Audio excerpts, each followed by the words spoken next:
Hi guys, இன்றைக்கி நம்ம பார்க்க போகிற ட்ராமாவோட ஒன்லைனரை பற்றி சொல்லணும்னா, நம்மள நிறையா பேர் பார்த்திங்கன்னா செய்கிற வேலையை பிடிக்காம வலுக்கட்டாயமாக செஞ்சுட்டு இருப்போம். அதே கேட்டகரியை சேர்ந்தவ தான் நம்ம ஹீரோயின். ஆனால் அவள் செய்யக்கூடாதுன்னு நினைக்கிற வேலை பார்த்திங்கன்னா டாக்டர்.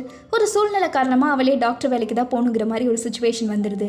அங்கே போனதுக்கப்புறம் பார்த்திங்கன்னா அவள் ஃபஸ்ட் எய்மே அந்த வேலையை எப்படி விடணும்னு தான் நினைக்கிறாள். ஆனால் அங்கே இருக்க பேஷண்ட்ஸ் அவளோட சூழ்நிலை அவளை எப்படி மாற்றுது, கடைசியில் அவள் டாக்டர் ஆனாலா இல்லையாங்கிறத ஒரு அழகாக சொன்ன ரொமான்டிக் காமெடியை தான் இன்றைக்கி நம்ம பார்க்க போகிறோம். இதை நம்ம ஹீரோயின் மட்டும் பேஸ் பண்ணி இருக்காது. அங்கே வர நிறையா பேஷண்ட்ஸ், அதோட அவங்க கூட ஒர்க்கர்ஸ் இருப்பாங்களே, கோவர்ஸ், அவங்கன்ட்டு எல்லாத்தோட லைஃபையுமே பார்த்தீங்கன்னா ரொம்ப அழகாக ஃப்ரெண்ட்ஷிப், ரொமான்ஸ், காமெடின்ட்டு அப்படியே எல்லாத்தையுமே பார்த்தீங்கன்னா ரொம்ப அழகாக மெலோ ட்ராமா மாதிரி கொண்டு போயிருப்பாங்க. கண்டிப்பாக பார்க்குறதுக்கு ஒரு வர்த்தான ட்ராமா தான். சரி வாங்க அதை ஃபஸ்ட் எபிசோட் பார்த்து நீங்களே சொல்லுங்கள். வீடியோக்குள்ளே போகலாம். நீங்கள் கேட்டுட்டு இருக்கிறது டிஜே வாய்ஸ் அண்ட் நான் உங்கள் டிஜே. ஓப்பனிங்லேயே பார்த்தீங்கன்னா இது ஒரு எமர்ஜென்சியாக தான் இருக்குது. அவங்க பரபரன்னு போய் ஏதோ ஹாஸ்பிட்டலோட டெரஸ் மாதிரி இருக்குது, அங்கே இருக்க பேஷண்ட் அப்படியே கொண்டு போயிட்டுருக்காங்க. அதை ஆப்ரேட் பண்ணுறது நம்ம ஹீரோயின் தான். அவள் பார்த்தீங்கன்னா பல்ஸ் கம்மியாக இருக்குது அப்படின்ட்டு டக்குன்ட்டு பம்ப் அடிச்சுட்டு இருக்க. டாக்டர் வந்து பார்க்குறாங்க, என்ன நீ பம்ப் அடிச்சுட்டு இருக்க, சீக்கிரமாக ஆப்ரேஷன் ஸ்டார்ட் பண்ண அப்படின்ட்டு இருக்க. இவ பார்த்தீங்கன்னா கடகடன்ட்டு ஸ்டார்ட் பண்ணுற வேறு வழியே இல்லாமல் அந்த பேஷண்ட்டோட சீரியஸ் பார்த்துட்டு இவ பாட்டுக்கு டக்குன்னு ஸ்டார்ட் பண்ண ரத்தம் மூஞ்சி மேலே தெரிக்குது. அவள் கையில் க்ளவுஸ் கூட போட்டிருக்க மாட்டா. என்ன நீ க்ளவுஸ் கூட போகாமல் நெயில் பாலிஷ் அடிச்சுட்டு வந்து டாக்டர் வேலைன்னு பார்த்துக்கிட்டு இருக்க, நீ எல்லாம் டாக்டராக இருக்க கூட தகுதி இல்லைன்ட்டு சொல்ல சுற்றியும் பார்த்தீங்கன்னா எல்லாம் பார்த்துக்கிட்டு இருக்காங்க. இவளுக்கு ஒரே அவமானமாக போயிடுச்சு. பேசாமல் நீ இன்றைக்கே ரிசைன் பண்ணிவிடு, அதுதான் உனக்கும் சரி நம்ம ஹாஸ்பிட்டலுக்கும் சரி நல்லதுன்னு சொல்ல அங்கே பேஷண்ட்டாக இவ படுத்திருக்கா. முழிச்சு பார்க்குறா. பார்த்தா இதெல்லாம் கனவு, நல்ல வேலை கனவா அப்படின்ட்டு இவ படுத்துட்டு இருக்க. ஆமாம் மேம், நீங்கள் எதுக்கும் கவலைப்படாதீங்க, இப்போ நான் விஐபி ப்ராடக்ட் யூஸ் பண்ணுறேன்ட்டு சொல்ல நம்ம ஹீரோயின் அதெல்லாம் யூஸ் பண்ணாதீங்க, இப்போ என்கிட்ட காசு கொஞ்சம் கூட இல்லை அப்படின்ட்டு ரேட்டை கேட்டு அதிர்ச்சி ஆகிட்டு இருக்க. நம்ம ஹீரோயின் பார்த்தீங்கன்னா இப்போ ஒரு பெரிய கடன் பிரச்சனையில் மாட்டிருக்கா. இவகிட்ட காசுங்கிறது 5 பைசாக்கு இல்லை. அவள் அதையவே நினச்சிட்டு இருக்க. காசுக்காக இவளை யாரோ கிட்னி ஆப்ரேஷன் பண்ணுற மாதிரிலாம் கனவுல வருது. இப்போ நாங்கள் கிட்னியை விற்க போகிறேன் அப்படின்ட்டு சொல்ல ஐயோ வித்துறாதீங்க வித்துறாதீங்கன்னு பார்த்தீங்கன்னா இவ கத்திக்கிட்டு இருக்கா. அந்தம்மா அதெல்லாம் முடியாதுன்ட்டு சொல்லிட்டு இருக்க. மறுபடியும் இவ தூக்கத்தில் தான் கத்திக்கிட்டு இருக்கா. அப்படியே கனவை முடிஞ்சு எடுத்தா நம்ம ஹீரோயினுக்கு ஒரு ஃபோன் வருது. என்னடா இதுன்னு பார்த்தா இந்த மாதிரி எமர்ஜென்சி உங்ககிட்ட பேசணும், கொஞ்சம் பேங்க் வரைக்கும் வாங்க அப்படிங்கிறாங்க. அங்கே போய் பார்த்தா நம்ம ஹீரோயின் பார்த்தீங்கன்னா அநியாயத்து கடகம் வாங்கி வச்சிருப்பா. அவள் இவ்வளோ கடத்தி நானா வாங்கினேன் அப்படின்ட்டு சொல்லிட்டு இருக்க. ஆமாம், அடுத்த வாரம் உங்களுக்கு டியூ டேட்டு, அதை மட்டும் நீங்கள் கட்டலிங்கன்னா அவ்வளோதான், இன்னொரு லோன் கூட எடுத்துக்கலாம், பட் அதுக்கு உங்ககிட்ட ஒரு வேலைக்கான சர்டிஃபிகேட் இருக்கணும், அப்படி எதனா இருக்கா என்னன்னு கேட்க இல்லைங்க வேலை நான் போகாமல் இல்லை, ஆனால் என்னால் போக முடியாது அப்படின்னு சொல்லிட்டு இருக்கா. அப்படின்னா ஒன்றும் இல்லை, ஜெயிலில் உங்களை தூக்கி போட்டுருவாங்க, 3 வரி கரிசோல் நிம்மதியாக தின்னுட்டு படுத்துக்கோங்க அப்படின்ட்டு சொல்லிக்கிட்டு இருக்க. நம்ம ஹீரோயின் என்னங்க விளையாடுறீங்க, இப்போ நான் என்னதான் பண்ணணுங்கிற மாதிரி சொல்லிட்டு இருக்கா. அவங்க ஒரே ஒரு வேலை சர்டிஃபிகேட் அப்படின்னு சொல்ல சர்டிஃபிகேட் தானே வேலை தானே வாங்கிடுறங்கிற மாதிரி இவ உட்காந்துக்கிட்டு இருக்கா. இவன் நம்ம ஹீரோயின் பார்த்தீங்கன்னா மெடிக்கல் சென்டரில் ஒரு டாக்டராக தான் ஒர்க் பண்ணிக்கிட்டு இருக்கா. இவளுக்கு ஆக்சுவலாக கொஞ்ச நாளுக்கு முன்னாடி ஏதோ ப்ராப்ளத்தில் இவ ஏதோ குழப்பம் பண்ணி வேலையை விட்டுருப்பா. போன டைம் பண்ண மாதிரியே இப்போ எதுவும் பண்ணிடாது, ஒழுங்காக போய் வேலை செய்ய அப்படின்ட்டு இருக்க. நம்ம ஹீரோயின் நிஜமாலுமே போகணுமா அப்படின்ட்டு இருக்கா. ஆக்சுவலாக நீங்கள் ஆல்ரெடி இன்டர்னாக போயிருக்கல, அதனால தான் உன்னை மறுபடியும் இங்கேயே கூட்டிகிட்டு வந்தேன், எதுவும் பண்ணிடாத, உனக்கு தெரியும்ல நீ எவ்வளோ பெரிய கடைக்காரின்ட்டு, என் மானத்தை வாங்கிடாதடி, அப்பா வேற கடனும் வாங்கி வச்சுட்டாரு, அப்பாவும் உனக்கு ஒன்றும் சேர்த்து வைக்கல, எப்படியாச்சும் அந்த கடனை மட்டும் அடைச்சி விட்டுரு, அவ்வளோதான் நம்ம 2 பேரும் நிம்மதியாக இருக்கலாம், சரியா புரிஞ்சா என்ன, ஏண்டி இப்படி பார்க்குறேன்ட்டு அவங்க அக்கா பார்த்தீங்கன்னா பதறிக்கிட்டு இருக்க. நம்ம ஹீரோயின் கூலாக அதனால தான் நீங்கள் வந்திருக்கேன், என் நேரம் போய் தொலைகிறங்கிற மாதிரி நம்ம ஹீரோயின் மெதுவாக நடந்து போயிட்டுருக்கா. அவள் மூஞ்ச வைக்கிறத பார்த்து இப்பெல்லாம் வச்சு என்ன பயன்படுத்தாத, போய் தொலைங்கிற மாதிரி அவங்க அக்கா கடன் அடைக்காமல் வந்த சோறு கிடையாது பாருன்னு சொல்கிறாங்க. நம்ம ஹீரோயினா ஆமாம் கூட 5 அடி முன்னாடி தான் ஓடும் போல் பொறுமையாக நகர்ந்து போய் லிஃப்டில் ஏறுறா. அங்கே எல்லாரும் போனதுக்கப்புறம் ஒரே ஒரு டாக்டர் மட்டும் நம்ம ஹீரோயின்ட்ட பேசுகிறாங்க. அவங்க என்ன திரும்ப வந்துட்டா போல அப்படின்னு கேட்க ஆமாம், ஆனால் தயவு செஞ்சு நம்ம ரிலேஷன்ஷிப்பை பற்றி யாருக்கும் தெரியக்கூடாது அப்படின்ட்டு நம்ம ஹீரோயின் இவர்கிட்ட பேசிகிட்டு இருக்கா. இவங்களுக்குள்ள என்ன ரிலேஷன்ட்டு இப்போ சொல்லலை. அப்புறம் நம்ம ஹீரோயின் அவர் அவாய்ட் பண்ணிவிட்டு குடுகுடுன்ட்டு போகிறா. என்னென்னா போகிறதுக்கு முன்னாடி எல்லாம் ஏசப்பான்ட்டு எல்லா சமயம் கும்பிட்டு தான் போகிறா. போனால் ஜூனியர்ஸ் எல்லாம் இருப்பாங்களே, அவங்களுக்கான இன்ட்ரடக்ஷன் போல் இவ கூட 3 பேர் வந்திருக்காங்க. அதில் நம்ம ஹீரோயின் லிஃப்ட்டில் பேசியிருப்பார்ல, அவர் பேர் டாக்டர் கிம். அவர் தான் பார்த்தீங்கன்னா இவங்க 2 பேரும் உங்களோட சீனியர்ஸை, இவங்களுக்கு என்ன டவுட்னாலும் நீங்கள் தாராளமாக கேட்கலான்னு சொல்லிட்டு இருக்க. அதில் ஃபஸ்ட்டு ஜூனியர்லாம் இருப்பாங்களா, அவங்க எல்லாத்தையும் இன்ட்ரடியூஸ் பண்ணிட்டு இருக்காங்க. ஃபஸ்ட்டு பொண்ணு பார்த்தீங்கன்னா அவள் பேர் யோனா. அப்போ பார்த்தீங்கன்னா சரியான புத்தக புழு, அப்படியே ரோபோட்டாட்ட புக்கில் இருக்கிறது எல்லாத்தையும் கரைச்சி கொடுத்தா படிப்ஸ் நம்ம ஸ்கூல்லலாம் ஒருத்தவங்களாச்சும் இருப்பாங்களே அந்த மாதிரி இவ ஸ்கூல் ஃபஸ்ட்டு காலேஜ் ஃபஸ்ட்டு இவ பெருமையாக அடிச்சு விட்டுட்டு இருக்க. செகண்டாக இருக்காரு பார்த்தீங்களா, அவர் பேர் வீங்கிறாங்க. 3ஆவதாக இருக்கிற பேர் பார்த்தீங்கன்னா ஜூன். அவளும் நம்ம ஹீரோயினும் ஒட்டுக்கா படிச்சிருப்பாங்க போல். நான் உன்னை என் ஸ்கூலில் பார்த்துருக்கேன் அப்படிங்கிற மாதிரி அந்த பிள்ளை சொல்லிக்கிட்டு இருக்க. நான் ரொம்ப மாடர்னான டைப்பு, ரொம்ப போல்டு டைப்பும் கூட அப்படின்ட்டு அந்த பொண்ணு அதோட இன்ட்ரடக்ஷன் கொடுத்துட்டு இருக்கு. எனக்கு இந்த மாதிரி கைண்டாக இருக்கிறது ரொம்ப பிடிக்கும் அப்படின்ட்டு பேசிக்கிட்டு இருக்க. நம்ம ஹீரோயின் பார்த்தீங்கன்னா வாழ்றதே வெட்டிங்கிற மாதிரி நான் எனக்கு 28 வயசுன்ட்டு இவளோட இன்ட்ரடக்ஷனே அவ்வளோதான் கொடுக்குறா. கிம்மே பார்த்தீங்கன்னா இவன் மானத்தை நல்லா விளக்கி வாங்குற மாதிரி, இவங்க ஆல்ரெடி இன்டர்னாக இருந்து பாதியில் ஓடி போயிட்டாங்க, இப்போ மறுபடியும் ஜாயின் பண்ணியிருக்காங்கன்னு சொல்ல இதெல்லாம் தேவையாடாங்கிற மாதிரி நம்ம ஹீரோயின் பார்த்துட்டு இருக்கா. அடுத்து நம்ம வியோட இன்ட்ரடக்ஷன் பார்க்கலாம் அப்படின்ட்டு அவரோட பேஜுக்கு போக முதல் நாளே அந்த ஆள் பார்த்தீங்கன்னா சட்டை மாற்றி போட்டு வந்திருக்காரு. அது ஒன்றும் இல்லை, அவசரத்தில் வந்துட்டேன். நீங்கள் இந்த பேண்ட் பாய்ஸ்லாம் கேள்விப்பட்டிருப்பீங்களே, அதில் நான் ஒரு ஐடல் ஸ்டாராக இருந்தேன் அப்படின்ட்டு இவர் ஆக்சுவலாக ஐடலாக இருந்துட்டு டாக்டராக வந்திருப்பார் போல். அந்த பொண்ணுங்க கிட்ட எல்லாம் ஸ்டெப்ஸை போட்டு பார்த்துட்டு இருக்காரு. நான் உங்கள் பேண்டை கேள்விப்பட்டிருக்கேன், ஆமான்னு சொல்லிட்டு இருக்கேன். அதில் தான் மெம்பர் நான், நீங்கள் இந்த ஸ்டெப்ஸ் எல்லாம் கூட பார்த்துருப்பீங்களே அப்படின்ட்டு அவர் 4 பாட்டு அடிச்சு விட்டுட்டு இருக்க. அவர் பேண்டு ஏதோ ஓடாத பேண்டு போல். அதெல்லாம் ஒன்றும் இல்லைப்பா, நீ உட்காருப்பா, போதும்ப்பா, நான் நம்புறேன்ட்டு இருக்கேன். நன்றி நன்றி அப்படின்ட்டு அப்போ கூட ஹார்ட்டிங் சிம்பிளை தான் வச்சுட்டு போகிறாங்க. நீங்கள் இப்போ உங்கள் ஜூனியர்ஸை நல்லா பார்த்துக்க வேண்டிய நேரம் வந்துருச்சு. நீங்கள் சீனியருக்கு நல்ல மதிப்பு கொடுக்கணும், புரியுதா அப்படின்ட்டு கிம்மி எல்லாத்துக்கும் அட்வைஸ் பண்ணிட்டு இருக்க. நம்ம ஹீரோயினுக்கு இதெல்லாம் கொஞ்சம் கூட உடன்பாடு இல்லை. வெளியே போய் கிம்மு கூட நம்ம ஹீரோயின் அப்படியே குறுகுறுன்னு பார்த்துட்டு இருக்க. இவ எதையும் கண்டுக்கிற மாதிரி இல்லை. ஃபர்ஸ்ட் டேவே நம்ம ஹீரோயின் பார்த்தீங்கன்னா டியூட்டிக்கு கிளம்பிட்டா. அங்கே பார்த்தீங்கன்னா யாரோ சிஓவாமா ப்ரொஃபஸரு. அந்த அம்மா கிட்டேயா போகிற, அது ரொம்ப கடிச்சிருக்கும் தெரியுமா, அதை எல்லாருமே ராட்சசின்னு தான் கூப்பிடுவாங்க, பார்த்துருந்துக்கோ அப்படின்ட்டு நம்ம ஜூன் இருக்கால அவ சொல்கிறா. நம்ம ஹீரோயின் ஆரம்பமே அது ரெடியாக இருக்குங்கிற மாதிரி பார்த்துக்கிட்டு இருக்கா. வேறு வழி இல்லையே அப்படின்ட்டு இவ்வளோ பார்த்தீங்கன்னா ஆப்ரேஷன் தியேட்டருக்குள்ளே போயிட்டா. அங்கேயே அதே மாதிரி டாக்டர்ஸ் எல்லாம் ப்ரிப்பேர் பண்ணிக்கிட்டு இருக்காங்க. இவன் முன்னே போய் என்ன பண்ணணும் ஏது பண்ணணும்னு தெரியாமல் நின்றுட்டுருக்கேன். அந்த சிஓ இருக்காங்களே அவங்களும் இந்த மாதிரி நம்ம கூட ஜூனியர் இன்னைக்கு ஜாயின் பண்ண போகிறாங்க, என்னோட நிக் நேம் கூட உனக்கு தெரிஞ்சிருக்கும்ல, என்ன எல்லாம் என்னை பற்றி என்ன பேசியிருப்பாங்கன்ட்டு, ஸோ அதனால் என்கிட்ட பார்த்துருந்துக்குங்கிற மாதிரி சொல்கிறாங்க. இப்போ உனக்கு கண்ணு கூட மங்களா தெரியுமே அப்படின்னு சிஓ கேட்க ஹீரோயின் ஆமாம் அப்படிங்கிறாங்க.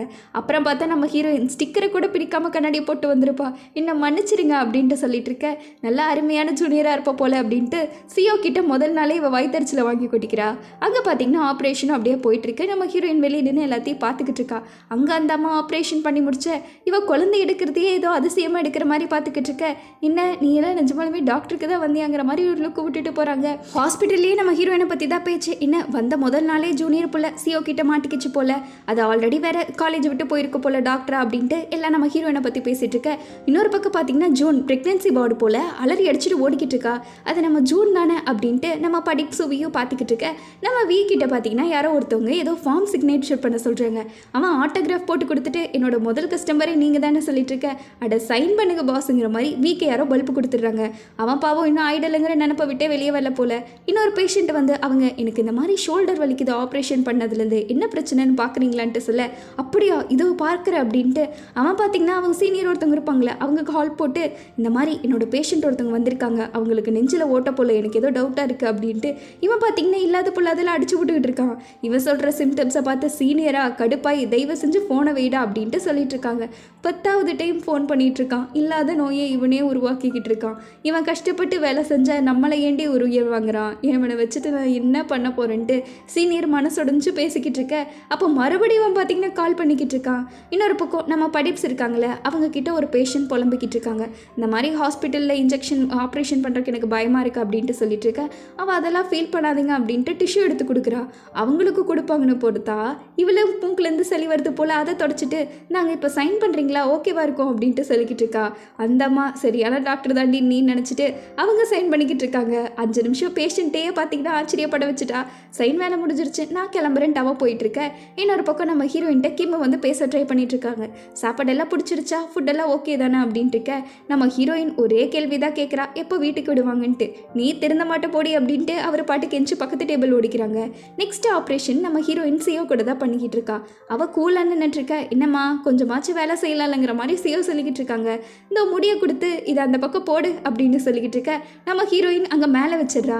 அங்கே கிம்மை பார்க்குறா. கிம்மை பார்த்தீங்கன்னா ஏதோ கீழே காட்டுறாங்க, கீழே போடுங்கிற மாதிரி. இப்போ மறுபடியும் அதே டேபிள்லேயே வச்சிடுற, உனக்கு புரியுதா இல்லையா அப்படின்ட்டு அவங்க பார்த்தீங்கன்னா கத்தி விட்டுறாங்க.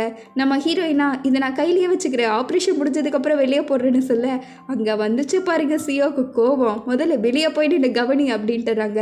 நம்ம ஹீரோயினும் வெளியே போய் நின்றுட்டா. பாவம் ஒரு முடினால எவ்வளோ பிரச்சனைன்னு.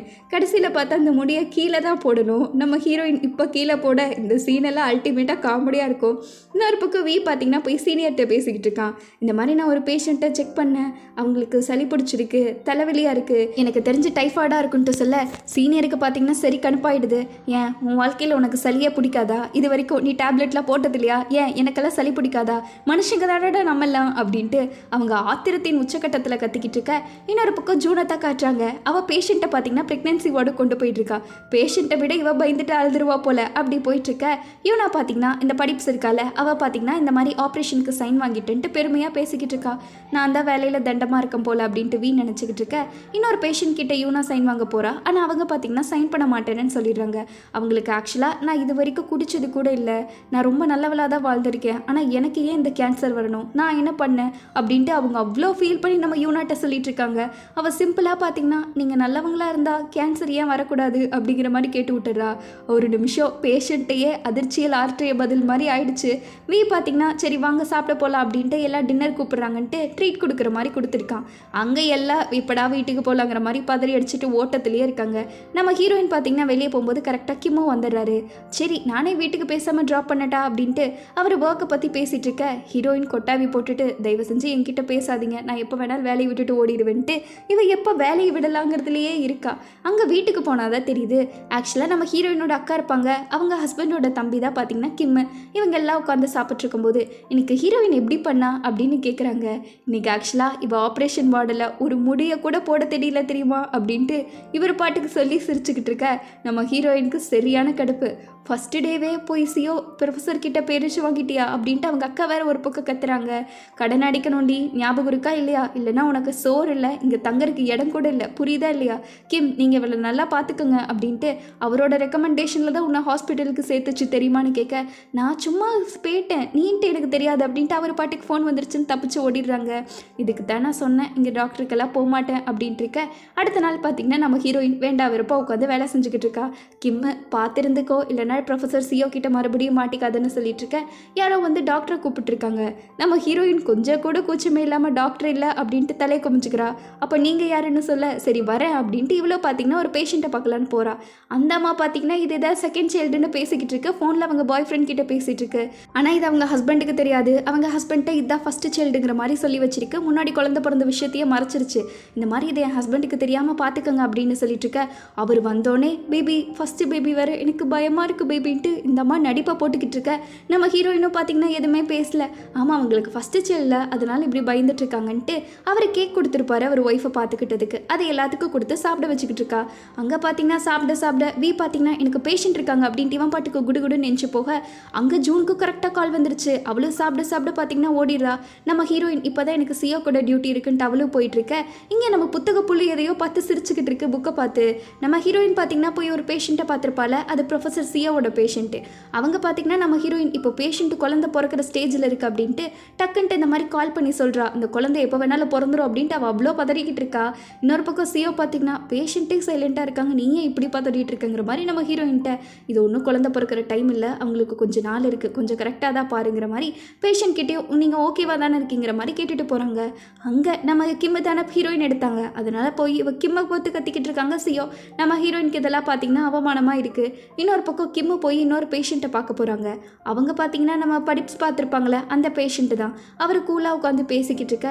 இந்த மாதிரி நான் சைன் வாங்கலான்னு போனேன், அவங்கள எப்படி சமாதானப்படுத்துறதுன்னு புக்கில் எல்லாம் கூட படித்தேன். ஆனால் பாருங்கள் கடைசியில் உங்கள் பேர் சைன் வாங்குறதுல வந்துருச்சு, என்னை விட நீங்கள் மிந்திட்டீங்கன்ட்டு ஏதோ காம்படிஷனுக்கு எழுதுகிற மாதிரி எழுதிக்கிட்டு இருக்கா.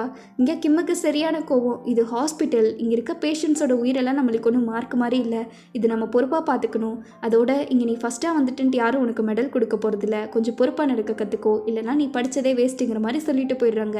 இந்த டைம் பார்த்தீங்கன்னா வி வராரு. வந்து அவர் கரெக்டான சஜஷனை இப்போ தான் கொடுக்குறாரு. இந்த மாதிரி ஒரு பேஷண்ட்டுக்கு ஹை ஃபீவராக இருக்குது, எனக்கு தெரிஞ்சு அது கொஞ்சம் பிரச்சனையாக இருக்கும் அப்படின்ட்டு சொல்ல நீ சொல்கிறது கரெக்டு தான் பாருங்கிற மாதிரி சீனியரும் பார்த்தீங்கன்னா கன்வின்ஸ் ஆகி நம்பரை சேவ் பண்ணிக்கிட்டு இருக்க.